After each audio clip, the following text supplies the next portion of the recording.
सरकार की किसी न किसी योजना के लाभार्थियों से बात करता हूं, लेकिन आज मैं ऐसे युवकों से बात कर रहा हूं जो मेरी जानकारी में सरकार के लाभार्थी तो नहीं है। आप अपनी शिक्षा आदि पूरी करके या तो सरकारी नौकरी की तैयारी कर रहे हैं या फिर ऐसे युवकों को हम सरकार की ओर से कोई योजना बना करके और उनको एक लाभ पहुंचा सकें, इस प्रकार के वर्ग से आज मैं बात कर रहा हूं। निश्चित रूप से आज आप जो हैं भविष्य के लाभार्थी है। मैं हमेशा ये चिंता करता हूं कि हरियाणा के समाज के जो गरीब परिवारों के लोग हैं और खास करके जिनको काम की जरूरत है, इनके लिए कुछ योजनाएं बनाई जाएं। गरीब परिवार यानी हर ऐसा परिवार जो पंक्ति में अंतिम खड़ा है, उसको कैसे आगे बढ़ाना, अंत्योदय की भावना से उसको हम आगे बढ़ाने की बात करते हैं। तो इस योजना के लिए सरकार अंत्योदय के हक में वैसे तो कई योजनाएं लेके आई है, लेकिन अगर रोजगार की जैसी बात ये युवक को मिल जाए तो निश्चित रूप से और वो ये रोजगार स्वाभिमानी स्वावलंबन होकर अपने पैरों पर खड़ा होगा तो सबको प्रसन्नता होगी। आप वैसे बेरोजगार होंगे, लेकिन मैं आपको बेरोजगार नहीं कहूंगा। आप एक प्रकार से प्रतिभावान हैं। आपकी प्रतिभा का उपयोग समाज में किस काम के लिए हो सके, ऐसे अवसर तलाश करने का काम आप और हम मिलकर करेंगे। मित्रों, जब भी कभी कोई साथी ऐसे अवसर से गुजरता है, जब वो काम करना चाहता है लेकिन उसको काम नहीं मिलता है, तो अपनी भागदौड़ के लिए वो रोजगार के लिए तलाश करता है, रोजगार के लिए अपने आप को तैयार करता है, और जब तैयार हो जाता है तब वो रोजगार की चिंता भी करता है।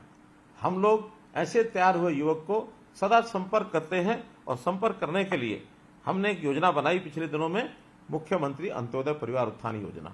और इस अंत्योदय परिवार उत्थान योजना के अंतर्गत प्रदेश भर में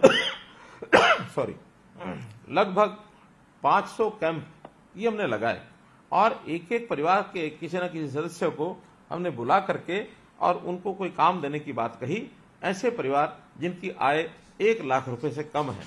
हो सकता है आप में से भी किसी को उस कैंप में जाने का अवसर मिला हो सकता है आप न गए हों, लेकिन हमने ऐसे अपने कैंप लगाकर लगभग 50,000 से ऊपर ऐसे युवाओं को और बैंक से लोन लेकर के दिलवाया है, ताकि वो अपने पैरों पर खड़े हो सकें, स्वावलंबी होकर और अपने काम को आगे बढ़ा सकें। हाँ, निश्चित रूप से बड़ी संख्या है, और उस बड़ी संख्या में इतनी एक योगदान के कारण से को मैं कहूंगा कि सभी लोग रोजगार सबको मिला है, ऐसा नहीं है। आज तो मैं प्राथमिकता के तौर पर ऐसे युवक जिनकी आयु 24 साल से 36 साल हो गई है, जिनके परिवार की आय 1 लाख रुपया इससे कम है, और जो ग्रेजुएट्स हैं, ग्रेजुएट से इससे ऊपर हैं, ऐसे जो बेरोजगार लोगों को, जो हमारे युवा साथी हैं, भाई बहने हैं, उनके साथ बात करने के लिए मैंने योजना बनाई। और एक बात आपको मैं ध्यान कराना चाहूंगा कि आखिर इस प्रकार की योजना है ये हम कैसे बना पाते हैं। आपको ध्यान होगा, हमने एक नई योजना यूनिक पूरे देश भर में, हमारा अपना प्रांतीय हरियाणा, जहां हमने परिवार पहचान पत्र की इस योजना को लागू किया है। परिवार पहचान पत्र के माध्यम से मैं आप सब लोगों तक पहुंचने का और एक रास्ता बना पाया हूं। जो लोग इस परिवार पहचान पत्र की आलोचना करते हैं, वास्तव में वो इन व्यवस्थाओं को पसंद नहीं करते हैं, क्योंकि उनको पता है कि एक बहुत आसान तरीके से प्रदेश में किसी भी व्यक्ति तक पहुंच बनाई जा सकती है, प्रदेश के किसी व्यक्ति से हम बात कर सकते हैं। तो ये सारा काम करने के लिए ऐसी एक सूची बना करके आप लोगों से बात करने का मैंने ये रास्ता ढूंढा है। आप लोग पढ़ाई करते हैं, पढ़ाई करने के बाद सरकारी नौकरी की तलाश आपको रहती है। पता है अपने को सबको कि सरकारी नौकरी के लिए एक परीक्षा देनी पड़ती है, और उसमें मेरिट अगर अच्छी आती है तब जाकर के सरकारी नौकरी किसी को मिलती है। सरकारी नौकरी बहुत अधिक लोगों को मिलना संभव नहीं होता, मात्र 5 या 6% लोगों को ही ये नौकरी मिलती है। शेष सबको भी रोजगार चाहिए। तो उन रोजगार के लिए हम लोगों ने ऐसी कुछ व्यवस्थाएं की हैं कि स्वरोजगार से आप लोगों तक पहुंच करके, रोजगार मेले लगा करके, कहीं स्वरोजगार के साथ अपना व्यवसाय करने का, या कहीं मानो प्राइवेट नौकरी के लिए भी आपको तैयार किया जा सके। और बहुत ऐसे लोग भी हैं जो अपनी तैयारी करके और सरकारी नौकरी में जाना चाहते हैं, लेकिन उनको वर्षों लग जाते हैं, किसी को 2 वर्ष, किसी को 3 वर्ष। तो ये जो इंटरिम बीच का समय है, इस बीच के समय में भी कोई खाली न रहे, तो इसके लिए कई हमने व्यवस्थाएं बनाई हैं।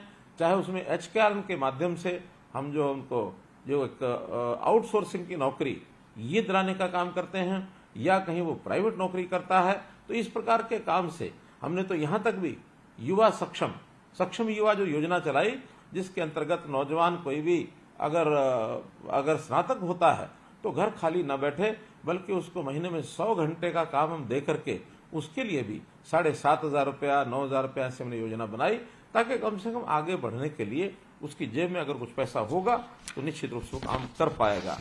इस रोजगार मेलों के अंदर सरकारी विभागों की बहुत सी योजनाएं होती हैं।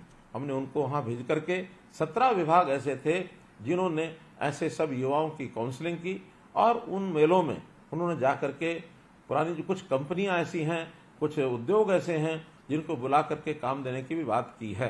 तो इन सारे प्रयत्नों के माध्यम से आप लोगों को कैसे काम मिल जाए, इसका हम लगातार प्रयत्न करते हैं। मित्रों, पिछले 9 वर्ष में बहुत से उद्योग लगे हैं, बहुत से रोजगार लगे हैं। मुझे तो इस बात की प्रसन्नता है कि हम जितने प्रयत्न करते हैं उसका बहुत लाभ हो रहा है। हमने अभी पिछले दिनों के अंदर जो 1889 रोजगार मेले लगाए, जिसके अंदर 1 लाख से ऊपर ऐसे नौजवानों को निजी क्षेत्रों में उनको रोजगार के साथ जोड़ा है। और सरकारी नौकरी की जहां तक विषय है, योग्यता के आधार पर हमने एक शब्द प्रयोग किया कि बिना पर्ची बिना खर्ची ये नौकरी दी जाएगी। और मुझे इस बात का संतोष है कि पिछले 9 वर्ष में हम इससे पहले की जितनी सरकारें रही हैं, अगर औसतन लगाएं तो सबसे ज्यादा नौकरियां हमने दी हैं। उदाहरण के तौर पर 1999 से लेकर 2005 तक ये जो 5 साल की सरकार, 5.5 साल वो सरकार चली, मात्र 15,000 नौकरियां ही वो दे पाए। और फिर कांग्रेस की सरकार 2005 से 2014 पूरे 10 वर्ष चली, उन्होंने भी 10 वर्ष में और 86,000 नौकरियां मात्र दी। अब ये अलग बात है कि क्लेम करने में कोई कितना ही क्लेम करे। मैं भी पिछले दिनों में पूर्व मुख्यमंत्री भूपेंद्र सिंह हुड्डा से मैं सुन रहा था उनकी बात, तो उसमें उन्होंने बताया कि हमने 1 लाख तो अध्यापक लगा दिए हैं, जबकि वास्तविकता ये है कि कुल 10 साल में 35,000 अध्यापकों की भर्ती उन्होंने की है। मैं कभी न कभी उनके आमने सामने बैठ करके भी इस बात का और खुलासा करने वाला हूं कि उन्होंने कितनी नौकरियां दी, और उन नौकरियों में उन्होंने नौकरियां लगाने का प्रयत्न किया होगा, लेकिन वो प्रयत्न करने के साथ उनके एक सिस्टम में कितनी खराबी थी कि उसमें बहुत सी नौकरियां तो बलि चढ़ गई, कोर्ट्स ने जिनको रद्द कर दिया। तो ऐसी रद्द हुई नौकरियां वो भी उनको देखनी होंगी। और जो उन्होंने आउटसोर्सिंग से लगा करके गेस्ट टीचर लगाए थे, आखिर उस गेस्ट टीचर्स को भी नौकरियां नहीं दे पाए। हमने आने के बाद उनको नौकरी भी दी, और नौकरी में उनको अंतिम समय तक वो रिटायर ना हो, ताकि उनको रोजगार उनके रिटायरमेंट एज तक मिला रहे। ये काम भी हमने आने के बाद किया। तो हम जो ट्रांसपेरेंट नौकरियां कर रहे हैं, यानी जो दे रहे हैं 2014 से लेकर 2023, इन 9 सालों में मुझे बड़ी खुशी है इस बात को बताते हुए कि 1,14,000 तो सरकारी नौकरियां हमने दी हैं, और साथ ही अभी अगले 6 महीने के अंदर अंदर और 41,000 भर्तियां जो हैं वो प्रक्रियाधीन हैं। तो अगर ये सब भी होती हैं तो 1.5 लाख से ऊपर नौकरियां ये हमारे इस 10 साल के कार्यकाल में ये पूरी होंगी।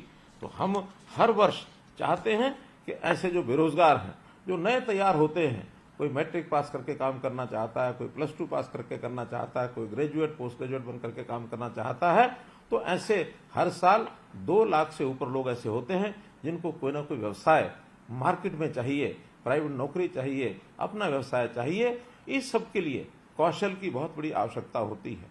हमने कौशल विकास कैसे हो, इसके लिए हरियाणा ने और एक श्री विश्वकर्मा कौशल विश्वविद्यालय ये भी खुला है। उसके खुलने के बाद हजारों युवक चाहे सीधे यूनिवर्सिटी से अथवा यूनिवर्सिटीज का जो अन्य संस्थान उद्योग आदि हैं उनके साथ जो समझौता हुआ है, करार हुआ है, उसके माध्यम से वो कौशल प्राप्त करते हैं, फिर उन्हीं के स्थानों के ऊपर वो नौकरी में भी लगते हैं। तो इस प्रकार की सारी व्यवस्थाएं हम कर रहे हैं। हमने गरीब छात्र जो होते हैं वो हर साल एक परीक्षा देने के लिए फॉर्म भरते हैं, फीस देनी पड़ती है। और हरियाणा में हमने सीईटी की व्यवस्था जो की है, कॉमन एलिजिबिलिटी टेस्ट, उसके माध्यम से ये तय किया है कि किसी भी युवा को नौकरी करने के लिए बार बार आवेदन नहीं करना पड़ेगा। पढ़ाई के बाद एक ही बार आवेदन करेगा, और जो परीक्षा देगा भी सही तो 3 वर्ष तक लगातार उस परीक्षा का परिणाम और वो जो है एक प्रकार से उसको मान्यता दी जाएगी। उसमें से कभी भी 3 वर्षों में उसको जो नौकरी पर मिल सकती है। हाथों हाथ जिनको नौकरी मिलेगी उनको तो सरकारी नौकरी में पक्के होंगे ही। जो ऐसी जो परीक्षा सीईटी की होती है उसमें हमने एचकेआर के माध्यम से भी ऐसे जो परीक्षा दे चुके लोग हैं सीईटी में, उनको 10% मार्क्स अंक अलग से भी मिलेंगे, ताकि प्राथमिकता के आधार के ऊपर उनको जो है नौकरी दी जा सके, क्योंकि उनकी आवश्यकता बहुत अधिक है। बीपीएल के जो परिवार हैं, ऐसे परिवारों को 5 अंक अतिरिक्त देने का भी हमने प्रावधान किया है। और इन 5 अंक के कारण से बहुत से ऐसे जो विद्यार्थी अपनी गरीबी के कारण से शायद कम्पीट करने में उनको कठिनाई आती होगी, तो इन 5 अंक लेने के बाद वो एक अच्छी कंफर्टेबल पोजीशन पर ये आ जाते हैं। ये भी हमने इसके अंदर जो है ये काम किया है। तो मित्रों, हमारे यहाँ जो भी कुछ योजनाएं बनाई गई हैं, इन योजनाओं में अधिक से अधिक लोगों को काम मिले। और एक नई चीज, आजकल इंडस्ट्री ऐसे युवकों को तलाश करती है जो नवीनतम तकनीक के अनुसार उद्योगों की मांगों को पूरा करे। तो इस प्रकार कुछ युवा ऐसी पढ़ाई करने के बाद उनको अप्रेंटिसशिप, इस एक योजना का भी लाभ हम दिलाते हैं। हर प्रदेश में अप्रेंटिसशिप प्रशिक्षण, इस पर विशेष ध्यान हमने दिया है। तो जो प्रति लाख जनसंख्या के आधार पर पूरे देश में ऐसे अप्रेंटिस की संख्या में गिने तो हरियाणा राज्य देश में प्रथम स्थान पर आया है, जो अप्रेंटिस के माध्यम से उनको जो है नौकरियां मिलती हैं। तो ऐसे ही बहुत लोग विदेश में भी जाने की इच्छा रखते हैं। अभी तक कुछ ऐसे जालसाज लोग जो उनको फर्जी तरीके से विदेश भेजते हैं, वहां काम भी नहीं मिलता है, बल्कि उनसे पैसा वो ऐंठ लेते हैं और वो बाद में परेशानी परिवार वालों को भी होती है, उनको भी होती है।